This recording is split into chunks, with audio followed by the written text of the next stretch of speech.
Hello दोस्तों, मैं Rajesh Gupta physics faculty आपका अपने इंस्टीट्यूट AK कैंपस में हार्दिक स्वागत करता हूं। अब हम नेक्स्ट टॉपिक जो डिस्कस करते हैं वो है आपके पास क्या, दाब। दाब को हम कहते हैं प्रेशर और इसका फॉर्मूला होता है P = F/A। क्या होता है? P = F/A। F क्या है? बल और A क्या है? क्षेत्रफल। सबसे पहले बात करें तो यह एक अदिश राशि है। इसकी विमा होगी आपके पास m1 L-1 T-2 और इसका मात्रक बनेगा, ध्यान से देखना, मात्रक बनेगा न्यूटन पर मीटर स्क्वायर या फेमस मात्रक है आपके पास पास्कल, जिसे हम दिखाते हैं PA से। किससे दिखाते हैं? PA से। यहाँ आपने देखा कि एरिया ज़्यादा होगा तो प्रेशर हो जाएगा कम और एरिया कम होगा तो प्रेशर हो जाएगा ज़्यादा। ध्यान से समझें, मैं आपको क्या बताना चाहता हूँ कि जो आपका दाब है वो क्षेत्रफल के व्युत्क्रमानुपाती है। जैसे जब हम कील की बात करें तो कील का अगला सिरा नुकीला बनाया जाता है, इससे आसानी से वो दीवार में धंस सके। ऊंट के पैर आपने देखा है गद्दीदार होते हैं, जिससे वो जब रेत में चलता है तो उसके पैर धंसते नहीं हैं। और एग्जाम्पल देखें, जो भारी वाहन होते हैं जैसे बस, ट्रक, उनके पहिए चौड़े बनाते हैं। पहिए चौड़े बनाओगे तो क्षेत्रफल बढ़ जाएगा, दाब क्या हो जाएगा? कम। एक और बात, जब बांध की बात करें तो बांध की दीवारें नीचे से चौड़ी बनाई जाती हैं, जिससे वो उस पानी के दाब को सहन कर सके। समझ में आ गया आपको? ये जो पास्कल है बड़ा इम्पॉर्टेंट है। इस पास्कल ने अपना नियम दिया और उसी नियम पर आपके सभी हाइड्रोलिक उपकरण काम करते हैं। सभी हाइड्रोलिक उपकरण किसके सिद्धांत पर काम करते हैं? पास्कल के सिद्धांत पर कार्य करते हैं। अब पास्कल ने जो नियम दिया उस पर काम करते हैं हाइड्रोलिक उपकरण। अब ये हाइड्रोलिक उपकरण क्या है? जैसे आप देखते हो बसों में आते हो ना प्रेशर ब्रेक, तो प्रेशर ब्रेक हो गया, या फिर क्रेन हो गई, या फिर लिफ्ट हो गया, या फिर प्रेस। अगर किसी चीज़ को दबाना है तो उसे बोलते हैं प्रेशर जैक। तो जितने भी प्रेशर वाले सिस्टम हैं, हाइड्रोलिक उपकरण हैं, सारे किसके सिद्धांत पर कार्य करते हैं बच्चों? पास्कल के सिद्धांत पर कार्य करते हैं। बात करते हैं नेक्स्ट वायुमंडलीय दाब की। किसकी बात करते हैं? वायुमंडलीय दाब की। अब वायुमंडलीय दाब क्या होता है? वायुमंडलीय दाब का मतलब होता है कि वायु के द्वारा डाला गया दाब। तो वायु के द्वारा जो दाब डाला जाएगा उसे हम कहेंगे वायुमंडलीय दाब। और वायुमंडलीय दाब को मापने का जो उपकरण है उसका नाम है बैरोमीटर। और बैरोमीटर की खोज किसने की है? बैरोमीटर की खोज की है टेरिसोली ने। किसने? टेरिसोली ने इसकी खोज की है। और ये किसके सिद्धांत पर कार्य करता है? बर्नौली के सिद्धांत पर कार्य करता है। बैरोमीटर की खोज टेरिसोली, सिद्धांत कौन सा है? बर्नौली। ध्यान से देखें, यदि बैरोमीटर का पाठ्यांक तेजी से नीचे गिरेगा, यदि बैरोमीटर का पाठ्यांक तेजी से नीचे गिरेगा तो आंधी, तूफान, बरसात का संकेत होगा। और यदि बैरोमीटर का पाठ्यांक धीरे धीरे बढ़ता है तो साफ मौसम का संकेत होगा। दूसरी बात, जैसे जैसे आप ऊपर जाते जाओगे दाब क्या होता जाएगा? ऊंचाई पर आप बढ़ते जाओगे तो दाब क्या होता जाएगा? कम होता जाएगा।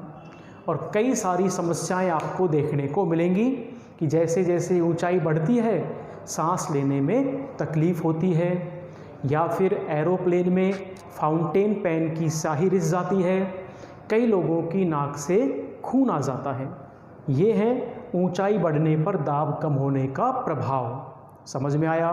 एक और बात, आप ध्यान से समझते रहें, चीज़ें बहुत आसान हैं, बस आप ध्यान से सुनोगे तो आपको चीज़ें समझ में आ जाएंगी। देखें, यदि हम पहाड़ों पर जाकर खुले बर्तन में भोजन बनाएं यदि हम पहाड़ों पर जाकर खुले बर्तन में भोजन बनाएं तो भोजन को बनने में ज़्यादा समय लगेगा, लेकिन यदि हम प्रेशर कुकर को पहाड़ों पर ले जाकर खाना बनाएं तो उसके समय में कोई फ़र्क नहीं पड़ेगा, क्योंकि प्रेशर कुकर को बाहरी दाब से कोई मतलब नहीं है। प्रेशर कुकर केवल आंतरिक दाब के सिद्धांत पर कार्य करता है। जैसे जैसे दाब बढ़ता है, जैसे जैसे दाब बढ़ता है, क्वथनांक भी बढ़ जाता है। दाब बढ़ने पर क्वथनांक बढ़ जाता है और भोजन जल्दी बन जाता है। लेकिन पहाड़ों पर प्रेशर कुकर पर कोई फ़र्क ही नहीं पड़ेगा। प्रेशर कुकर को पहाड़ों पर ले जाओ चाहे आप चंद्रमा पर ले जाओ, कोई फ़र्क नहीं पड़ेगा। समझ में आ गया आपको? एक और बात, जल में जैसे जैसे आप नीचे जाते जाओगे वैसे वैसे दाब बढ़ता जाएगा। इसे हम कहते हैं जल दाब या फिर द्रव दाब। और जल दाब का जो फॉर्मूला होता है वो होता है HdG। क्या होता है? HdG। एग्जाम्पल देखिए ध्यान से। एग्जाम्पल जितने ज़्यादा अच्छी तरह क्लियर करोगे टॉपिक उतना ही आपको अच्छा क्लियर हो जाएगा। 2-3 एग्जाम्पल देखते हैं। समुद्रों में नदियों की बजाय तैरना आसान होता है, क्योंकि समुद्रों के जल का घनत्व क्या होता है? ज़्यादा। और घनत्व ज़्यादा क्यों होता है? क्योंकि उसके पानी में नमक घुला होता है। दूसरी बात, यदि कोई जहाज़ नदी में से तैरता हुआ समुद्र में प्रवेश करेगा तो वह अपने स्तर से कुछ ऊपर उठ जाएगा, क्योंकि क्या है? घनत्व ज़्यादा है। यदि मछली बहुत गहराई में है और आप उसको बाहर निकालोगे तो उसको धीरे धीरे बाहर निकालोगे, अचानक से कभी बाहर नहीं निकालोगे, अन्यथा मछली क्या हो जाएगी? फट जाएगी। समझ में आ गया? चलो एक और बात करते हैं। हमें हमारे शरीर का भार महसूस नहीं होता है। क्यों? क्योंकि जितना प्रेशर वायु हमारे शरीर पे लगाती है उतना ही प्रेशर हमारा शरीर बाहर की तरफ लगाता है। इसे हम क्या कहते हैं? रक्त दाब कहते हैं। और जो आपका रक्त दाब है वायु दाब के बराबर हो जाता है, आपको वज़न महसूस नहीं होगा। चलो एक और देखते हैं। जब आपने कभी ग्लूकोज की बोतल चढ़ती देखी होगी और डॉक्टर अगर अनट्रेंड है, इंजेक्शन लगाता है तो कई बार खून बाहर आ जाता है, क्योंकि रक्त का क्या होता है? प्रेशर होता है। इसे हम कहते हैं रक्त दाब। इसका 80 mm से क्या होता है? 120 mm आप मानते हो। क्लियर हुआ? चलो एक और बात करें। वायुमंडलीय दाब का जो मात्रक है, वायुमंडलीय दाब का जो मात्रक है वो है बार। क्या है? बार। और बार होता है 10⁵ पास्कल के। बार किसके बराबर है? 10⁵ पास्कल के। और 1 मिली बार किसके बराबर है? 10⁻² पास्कल के। 2 मात्रक क्लियर हो गए।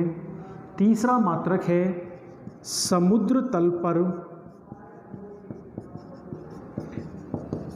पारे के स्तंभ की 76 सेंटीमीटर या 760 मिलीमीटर ऊंचाई।